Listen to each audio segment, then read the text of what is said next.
Hey friends, Joe the Farmer here. In today's video, I've got my buddy Tony from Tony's Tractor Adventures here, and I am accomplishing a bucket list thing. I've always wanted a sawmill, and let's just say we came to terms on me having a sawmill. He twisted my arm like such. I need a sawmill. That's right. We're excited about this. We have a lot of trees here in the farm, always trees falling down. This is not a huge sawmill, obviously, but I have never run a sawmill before, and I brought an expert sawmill operator. Where's he at? I don't know. He's supposed to get here soon. So we hope he get here soon because until then you got me. That's right. Well, we're going to have a fun day here. I appreciate Tony driving here. We're both Tennessee boys. So let's get into this thing. We have to laser level it. Tony's going to show me how to do that. And today's really just going to be hanging out with a friend and him showing me how to operate this thing because I really don't know how to do that. And we're just going to have some fun. We use tractors, sawmills, laser levels. All right, so we have everything unloaded and Tony's showing me how to level this thing. So this is actually level for his property. So he put these 6x6s under it, which is really smart. It keeps one of those feet from really kind of getting too deep in the soil. And let's get Tony to kind of explain what he's doing. All right, Tony, show us what you're doing here. Okay, so every sawmill has to be level if you want it to cut right. That's just sawmill 101. So you want to level it left and right, and you also want to run it front to end. They all have to be level. Otherwise, say for example, your sawmill head is on here and that end is too low. Well, when you let go of the sawmill head, it'll roll back, and that weight can actually cause the head to fall over backwards. So you definitely just want your sawmill to be perfectly level, and that's what we're doing here. Each individual bunk has 2 legs, and there's a nut on the bottom, and you screw the nut up and it raises this side up, or you screw the nut down or it lowers it. So basically what you're going to do is you're going to keep doing this it's a ballet act where you get all of these exactly level. So this bunk is level left to right, but it's also level from front to rear. So was it your idea to put these 6x6s or did Frontier actually mention to do that? No, you can put this on concrete. They actually have leg kits. There's multiple ways. I look at it like this, is there's a lot more surface area on the bottom of the 6x6, which gives it a little bit more float value. Yeah. Pounds per square inch. It's kind of, because if you put your finger on this ground, it's kind of soft. But if you disperse that weight, because you're going to put a 1,000-pound log up here. Yep. So you really need to be able to disperse that weight all the way around. Okay. So we're going to go ahead and now we're setting on perfectly on 3. We're over here. So that one needs to come up just a little bit. I like how you call this a ballet.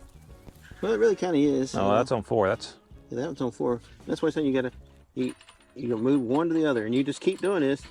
And you got to understand also that there's tension in these tracks.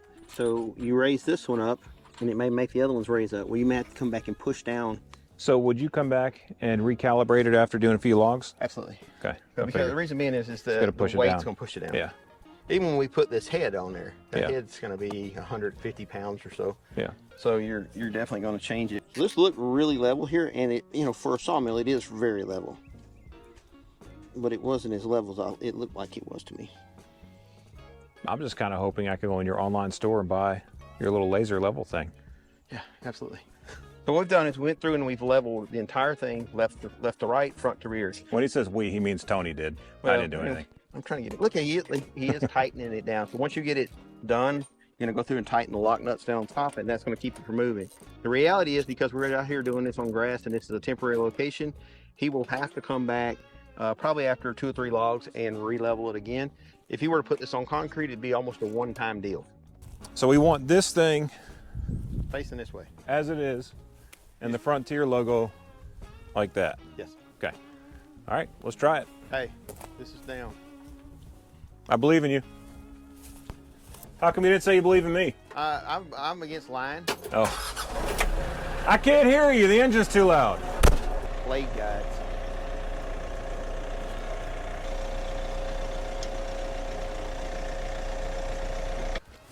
All right, so Tony, what are these things? Those are log roller uppers. Okay. So you're going this side, your operating side. Let's say, for example, you don't have your tractor here, and you want to. Now, aren't I gonna? You're just gonna hook this right here over the edge. But am I gonna be walking, pushing this thing? Will they get in the way? No, you're just putting the log up with this. Okay, and then you take them off. Right. Okay. So you're just gonna hook it right there on the edge. And let's say, for example, you don't have a tractor, and you pull it up with your a log up with your side by side. Well, then you're just going to take your log with a cant hook and you're going to roll it up. So what's going to happen is you roll over this first stop, it's going to collapse. And then as you roll it over the next stop, it's going to collapse, and then the one behind it's going to pop up. That way it'll let you get another bite with your cant hook, and you just keep going to the top. So you brought me a sawmill, but you didn't bring me a cant hook? I didn't bring you a cant hook. I do want to point this out. These will bite you. So there's fancy ways of doing this, and I'm sure over time that you will learn that way. You will learn the Jedi way, but I'm gonna tell you right now what I do. Just toss it over. You daggum right, because these things have eaten me alive. And don't put it on backwards. Like this? I'm just messing with you. I mean, well, Pointy side out, man. We're pushing it this way. It's going to take a long time to cut. I couldn't resist myself, man. I'm sorry. Oh, Pointy side out. So you get your blade on. Get the blade on. Okay. And then you're going to go ahead and tighten this up, just like that, with your finger, until you feel pressure. Okay. So you felt pressure? Now Yeah. you're going to go ahead and turn it 5 full turns. Like Yes. What you're doing is you're compressing this spring right here. 2, 3. Need 2 hands. Yes.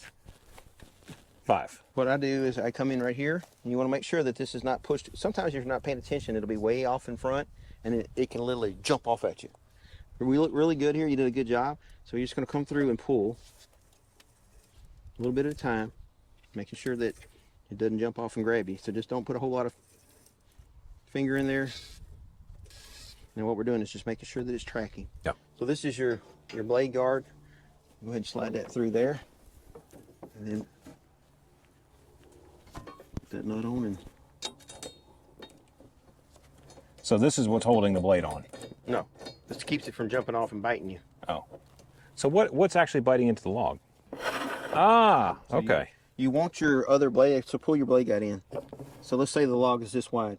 You want your blade guide to be as close to that, and you'll feel a little notches. Feel a Okay, notch? yeah. So if you have it too far apart, go ahead and pull it all the way. This blade will twist like this. Gotcha. So you'll have wavy cuts. Okay. Oh man, this is super helpful. And like we said, water up here in the summer, and then in the wintertime, antifreeze or not antifreeze, windshield wiper fluid. I use 20 below windshield wiper fluid. Not antifreeze, you'll kill all the animals around you. So now we're ready for the cover to go back on. Okay, so the sawmill's completely put together. It's leveled for now, and Tony's kind enough to show us how to use it. I don't feel like cutting down a tree. Tony's hungry. We're going to go to lunch. And Hangry. He's hangry. So we must feed Tony. Right. But we have to cut something before we end this video. And what I did was I just got a 4x4 out of the barn. Big muscle Tony's going to lift it.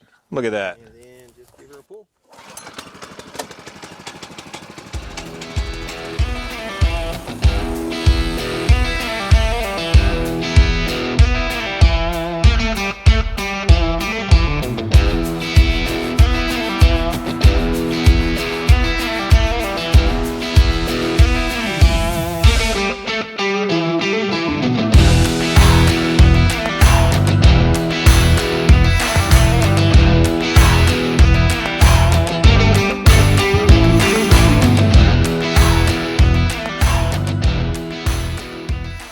Joe, what do you think? Man, I think it's awesome. It's I've watched a lot of videos, yourself included, of people sawing boards and watching these things work. And I'll be honest, I don't learn things by reading about it. I learn by watching it and doing it. And this is the kind of thing where, I mean, we murdered a 4x4 at this point, but it was fun. But it was a lot of fun, and I think that really gave me a good feel for what it is. Now we have a lot of black walnuts at our farm. We have a lot of really nice looking trees, and I don't want to ruin a really nice piece of wood. I'd rather, this thing's been in the barn, and yeah, it's a nice piece of wood, but Well, you're learning on this versus yeah. a piece of black walnut. Yeah. I want to learn on some things that there's clearly a talent that comes along with this. This is not just you just go buy a product and use it and it's and you're great at it. It's going to take time for me to learn. But no, Tony's a great friend and he has a great channel. I'd love for y'all to go check out Tony's Tractor Adventure. Fantastic channel, family friendly. He's a good godly man and he's a good friend. And I'm not just saying that because he brought me a sawmill, but I've always wanted to mess with a sawmill, play with a sawmill, have a sawmill. But appreciate y'all watching this video. Tony's channel information is down below and I will catch you on the next one. I'm Joe the Farmer. We out.